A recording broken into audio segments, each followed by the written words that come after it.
चलिए स्टार्ट करते हैं। आज से हम स्टार्ट करते हैं क्लास 9th मैथ्स का सबसे पहला लेसन है नंबर सिस्टम, संख्या पद्धति। इसमें हम बहुत सारी बेसिक चीज़ों के बारे में जानते हैं कि बहुत सारी संख्या होती है, वो क्या क्या है। सबसे पहले देखते हैं कि प्राकृतिक संख्या। ये जो प्राकृतिक संख्या है इसी को नाम दिया गया है हिंदू अरबी संख्या, ठीक। इंग्लिश में इसको बोला जाता है नेचुरल नंबर। तो नेचुरल नंबर होते क्या हैं, जैसे फॉर एग्जांपल किसी ने मुझे ये मार्कर है ये काउंट करने के लिए कहा। हम कहाँ से स्टार्ट करते हैं, 1 2 3 और 4, ठीक। हमने काउंटिंग कहाँ से स्टार्ट किया, 1 से स्टार्ट किया।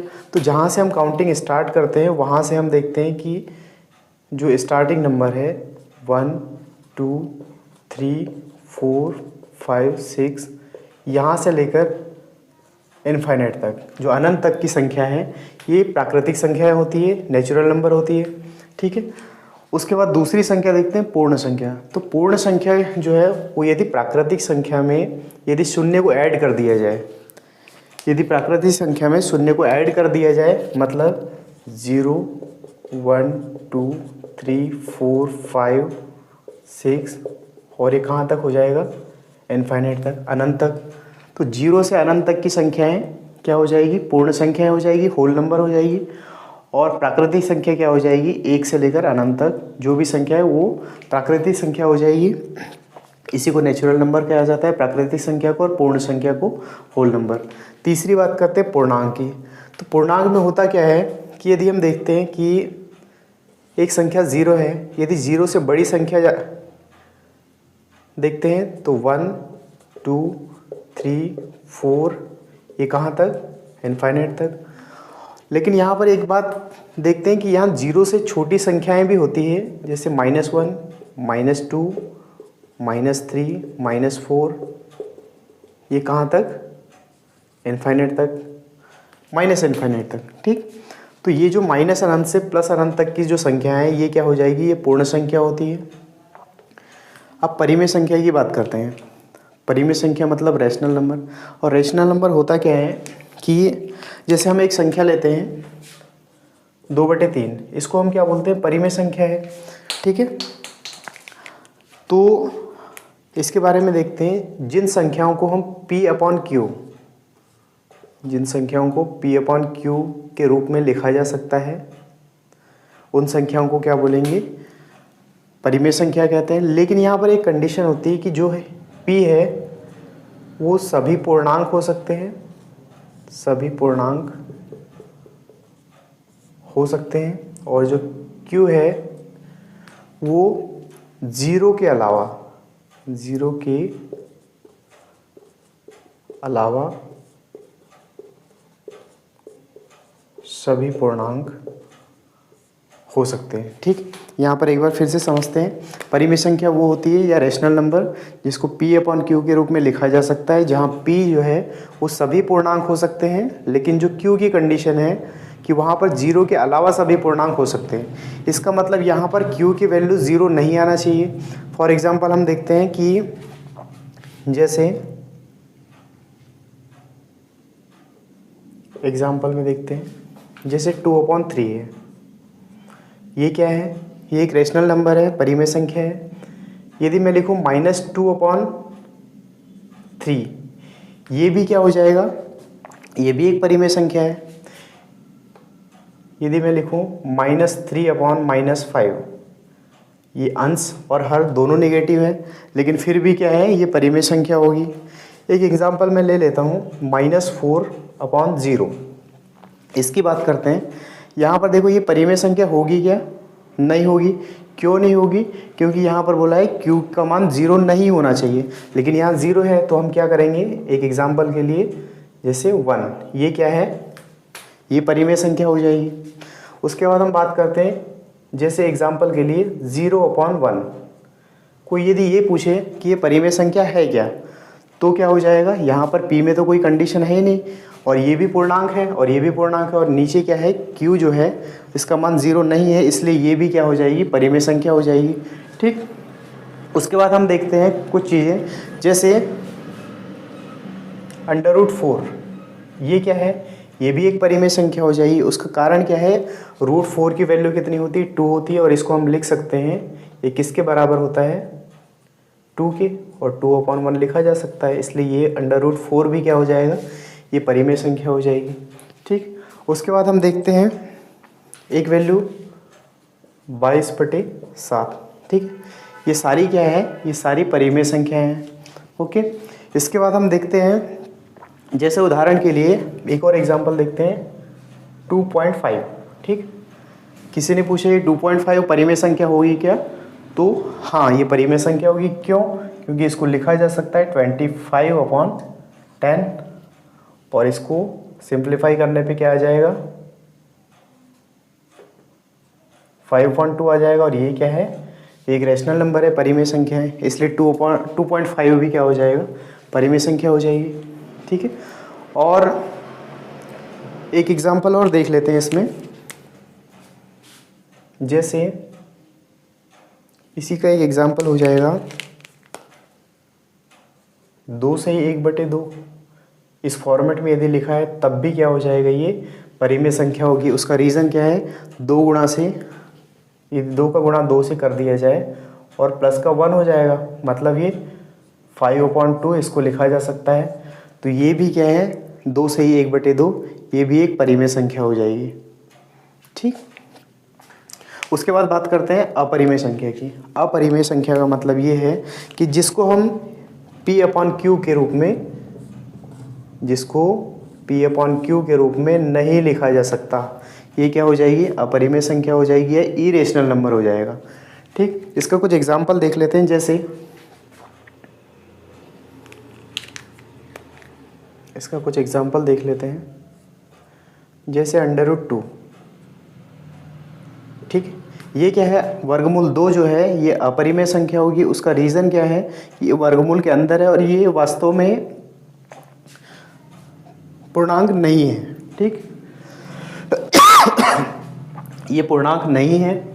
उसके बाद हम देखते हैं एक एग्जांपल √3 वर्गमूल 3, ये भी क्या है, ये एक अपरिमेय संख्या है। उसके बाद हम बात करते हैं, एक एग्जांपल है इसका पाई। ये जो पाई है ये क्या होता है, ये भी अपरिमेय संख्या है। उसका रीज़न क्या है, इसका मान जो है वो लगभग बराबर होता है 22/7। इसका वास्तविक मान इतना नहीं होता, ये लगभग बराबर वैल्यू होती है 22/7 के, इसलिए जो पाई है ये अपरिमेय संख्या कहलाएगी, इरेशनल नंबर हो जाएगी। उसके बाद एक एग्जांपल देखते हैं, यहाँ पर जैसे 2.5973, यही संख्या मान लो आगे बढ़ते जा रही है। ठीक, तो ये भी क्या है, मान लो कहीं यहाँ पर 3 के ऊपर बार लगा हुआ है, तब भी क्या हो जाएगी, ये संख्या अपरिमेय संख्या होगी। ठीक, उसके बाद आप बात करते हैं वास्तविक संख्याओं की। तो वास्तविक संख्या में क्या होगा, ये जितनी सारी हमने संख्याएं पढ़ी है, प्राकृतिक संख्या है, पूर्ण संख्या, पूर्णांक, परिमेय संख्या और अपरिमेय संख्या, ये सारी संख्या क्या है, वास्तविक संख्या है, जिनका हम मैथ्स में यूज़ करते हैं। तो क्या हो जाएगा, इसमें हम लिख सकते हैं कि जो मान लो प्राकृतिक संख्या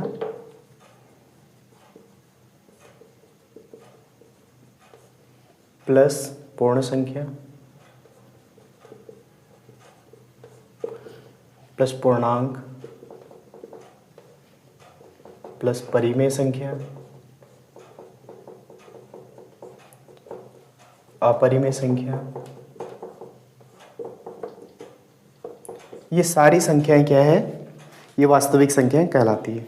ओके, इसको आप नोट कर लीजिए।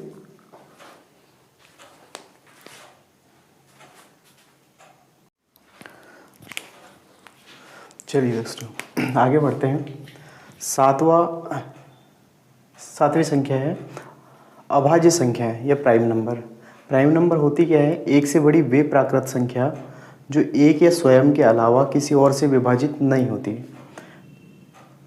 दूसरी डेफिनेशन ये है कि जिसके सिर्फ 2 गुणनखंड होते हैं। ठीक, इसका एक एग्जांपल से समझते हैं। जैसे उदाहरण के लिए मैंने एग्जांपल लिया 2, ठीक।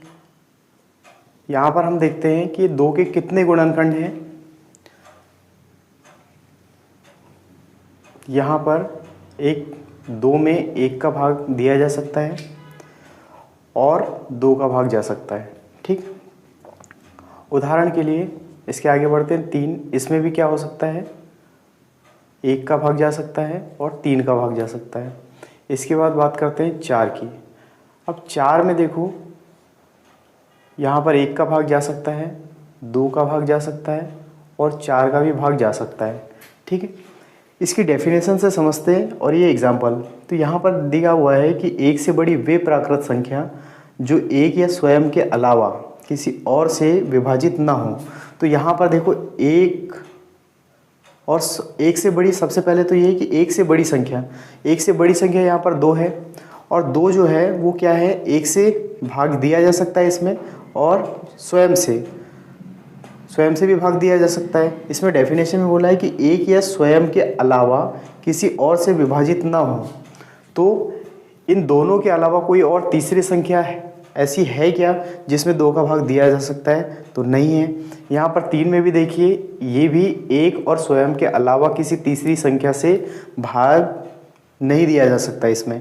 लेकिन यहाँ पर देखो 4 में क्या कंडीशन है, 1 और स्वयं के अलावा भी एक संख्या मिली है जिससे भाग दिया जा सकता है। तो इसमें एग्जाम्पल में ये जो 4 है ये अभाज्य संख्या नहीं होगी, ठीक। 5 को देखते हैं। 5 क्या हो सकता है, 1 से डिविजिबल है और 5 से भी डिविजिबल है। इसका मतलब 1 और 5 से भाग दिया जा सकता है और ये भी क्या है, 1 और स्वयं के अलावा किसी और से विभाजित नहीं होगी। तो यहाँ पर जो हम देखते हैं कि ये जो 2 है, ये 2 है, ये 3 है और 5 है, ये क्या है, एक अभाज्य संख्या है, ठीक। इसमें एग्ज़ाम में 2 क्वेश्चन आते हैं, उन क्वेश्चन को भी देख लेते हैं। एक क्वेश्चन आता है कि सबसे छोटी अभाज्य संख्या कौन सी होगी। तो सबसे छोटी अभाज्य संख्या यहाँ पर देखते हैं, जबकि स्टार्ट कहाँ से करेंगे हम, 2 से। तो यहाँ हम बोल सकते हैं कि जो सबसे छोटी अभाज्य संख्या है वो 2 होगी। क्यों होगी, क्योंकि 2 से छोटी संख्या 1 है, लेकिन डेफिनेशन में ये दिया हुआ है कि 1 से बड़ी होना चाहिए संख्या, तभी वो अभाज्य होगी। इसलिए 1 जो है वो अभाज्य संख्या नहीं होगी, ठीक। तो इसमें क्या हो जाएगा, सबसे छोटी अभाज्य संख्या 2 हो जाएगी। उसके बाद बात करते हैं सबसे छोटी विषम अभाज्य संख्या, ठीक है। तो सबसे छोटी विषम अभाज्य संख्या में देखो 2 क्या है, 2 तो सम संख्या है, ठीक। और ये 3 क्या है, 3 विषम संख्या है। तो विषम संख्या में हम देखते हैं ये जो सबसे छोटी विषम अभाज्य संख्या 3 हो जाएगी, ठीक। उसके बाद देखते हैं अगला 8वां है भाज्य संख्या या कंपोजिट नंबर। तो भाज्य संख्या भी क्या हो जाएगी, इसकी जस्ट अपोजिट। यहाँ पर डेफिनेशन में दिया हुआ है कि 1 से बड़ी वे प्राकृत संख्या, 1 से बड़ी वे प्राकृत संख्या जो स्वयं के अलावा किसी और से विभाजित हो जाए। इसका मतलब स्वयं के अलावा किसी और से विभाजित हो जाए, ठीक। और 1 से बड़ी होना चाहिए, दूसरी डेफिनेशन में दिया हुआ है जिसके 2 से ज़्यादा गुणनखंड होते हैं। इसका एक एग्जांपल हमने यहाँ पर दिया था, जैसे 4, ये क्या है, 1 से भाग दिया जा सकता है, 2 से भाग दिया जा सकता है और 4 से भी भाग दिया जा सकता है। तो इसके गुणनखंड कितने हुए, 3 संख्याएं आ रही है गुणनखंड में। एक एग्जांपल और लेते हैं, 6। इसमें क्या हो सकता है, 1 से भाग दिया जा सकता है, 2 से भी भाग दिया जा सकता है और 3 से भी भाग दिया जा सकता है। तो यहाँ पर देखो जिसके 2 से ज़्यादा गुणनखंड होते हैं, तो यहाँ पर देखो गुणनखंड तो इसके कितने हो गए, 2 से ज़्यादा है मतलब 3 है। एक एग्जांपल और ले लेते हैं, जैसे मान लो 9 है। तो यहाँ पर देखो 1 से भाग दिया जा सकता है, 3 से भी भाग दिया जा सकता है और 9 से भी भाग दिया जा सकता है। इसलिए यहाँ पर जो एग्जांपल में जो भाज्य संख्या का एग्जांपल क्या हो जाएगा, जैसे 4 है, 6 है और ये 9 है, ये क्या है, जिनके भी 2 से ज़्यादा गुणनखंड होते हैं वो भाज्य संख्या हो जाएंगे, कंपोजिट नंबर हो जाएंगे। एग्जांपल क्या हो जाएगा, जैसे 6 है, 4 है, 9 है, ये क्या है, एग्जांपल है। इसको नोट कर लीजिए।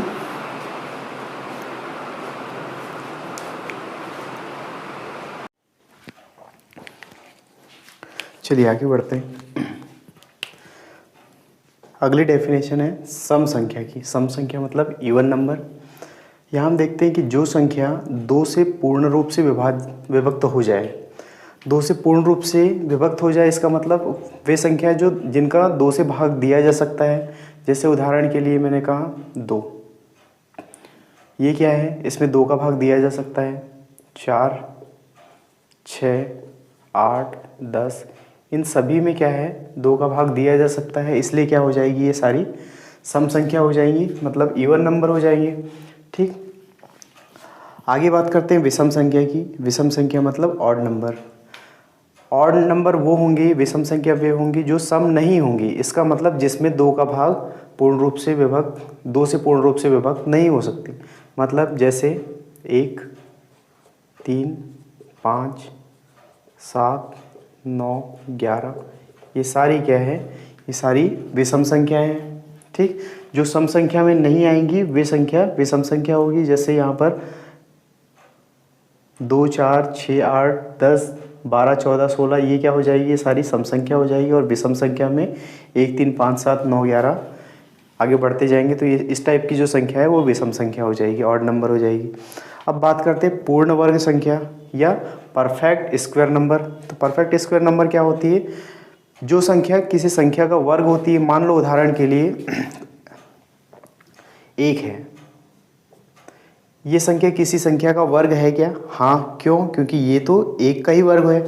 2 का वर्ग क्या हो जाएगा, 4, 3 का वर्ग 9, 4 का वर्ग 16, ये सारी संख्याएं क्या है, किसी न किसी संख्या का वर्ग है। जैसे 1 का वर्ग है, 2 का वर्ग 4, 3 का वर्ग 9 है, 4 का वर्ग 16 है, 5 का वर्ग 25 है। तो किसी भी संख्या का जो वर्ग है वो संख्या क्या हो जाएगी, पूर्ण वर्ग संख्या हो जाएगी। ठीक, आगे देखते हैं पूर्ण घन संख्या। तो पूर्ण घन संख्या में क्या हो जाएगा, perfect square number, perfect square number, sorry पूर्ण घन संख्या है ना। पूर्ण घन संख्या मतलब परफेक्ट क्यूब नंबर। और क्यूब नंबर क्या होगी, जो संख्या किसी संख्या का घन होगी या क्यूब होगी। जैसे 1 का क्यूब 1 होती, 2 का क्यूब 8, 3 का क्यूब कितना हो जाएगा, 3 का घन 27, 4 का घन कितना हो जाएगा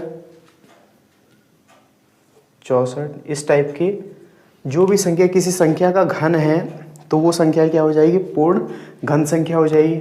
उसके बाद बात करते हैं सह अभाज्य संख्या या को प्राइम नंबर। तो को प्राइम नंबर क्या होता है, वे संख्या जिनका HCF 1 हो। HCF हो गए, कुछ एग्जाम्पल देखते हैं। एग्जाम्पल में हम बात करते हैं जैसे 2 और 7, इन दोनों संख्याओं का यदि HCF लिया जाए तो क्या होगा, 1 आ जाएगा। जैसे मान लो 3 और 11, इनका HCF भी कितना होगा, 1 ही होगा। आगे बढ़ते हैं, एक और एग्जांपल देख लेते हैं। जैसे 5 और 13, ये भी क्या है, इन सभी का, इन दोनों का 2 और 7 का HCF 1 होगा। 3 और 11 का HCF भी 1 होता है और 5 और 13 का HCF, तो जिन दो संख्याओं का HCF 1 होता है ये क्या हो जाएगी, सह अभाज्य संख्या या को प्राइम नंबर कहलाते हैं। ठीक, ओके, नोट कर लीजिए। तो इतनी सारी जो संख्याएं हैं ये हमने पढ़ा हुआ है, ये सारी संख्या पद्धति के अंतर्गत आते हैं। Okay, thank you.